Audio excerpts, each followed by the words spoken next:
দেশের বিভিন্ন স্থানে বিএনপি চেয়ারপারসন বেগম খালেদা জিয়ার আশু রোগ মুক্তি ও দ্রুত সুস্থতা কামনায় অনুষ্ঠিত হয়েছে দোয়া মাহফিল। প্রতিনিধিদের পাঠানো তথ্যচিত্র আরো জানাচ্ছেন লিওন আজাদ।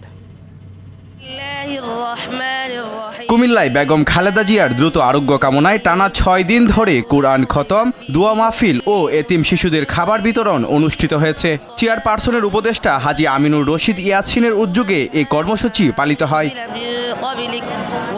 নারায়ণগঞ্জের রূপগঞ্জ উপজেলার তারাবতে বেগম খালেদা জিয়ার রোগ মুক্তি কামনায় দোয়া মাহফিল ও ১ টাকার বাজার উদ্বোধন অনুষ্ঠিত হয়েছে।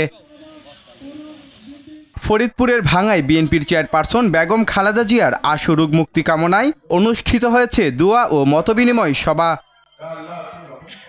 বাংলাদেশ জাতীয়তাবাদী দল বিএনপির ৩ বারের সাবেক প্রধানমন্ত্রী দেশনেত্রী বেগম খালেদা জিয়ার সুস্থতা কামনায় যশোরের চৌগাছায় অনুষ্ঠিত হয়েছে দোয়া ও মোনাজাত।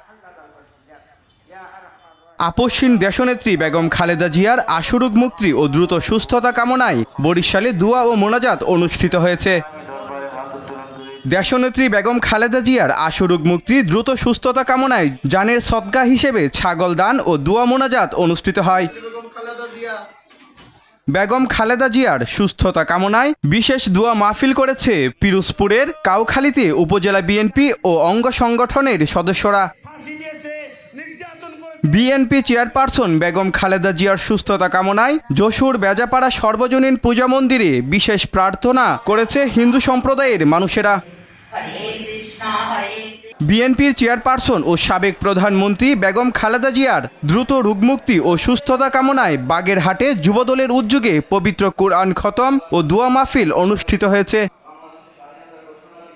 বেগম খালেদা জিয়ার সুস্থতা কামনায় যশোরের কেশবপুরে ১১টি ইউনিয়ন ও পৌরসভার বিভিন্ন এতিমখানা ও মাদ্রাসায় জানের সদকা হিসাবে প্রায় শতাধিক ছাগল দান করেন।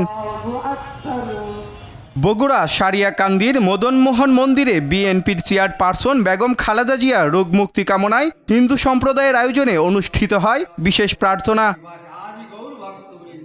এছাড়া আপসহীন দেশনেত্রী বেগম খালেদা জিয়ার সুস্থতা কামনায় এতিমখানার হাফেজদের নিয়ে পবিত্র কুরআন খতম ও দোয়া মাহফিল অনুষ্ঠিত হয়েছে জয়পুরহাটে।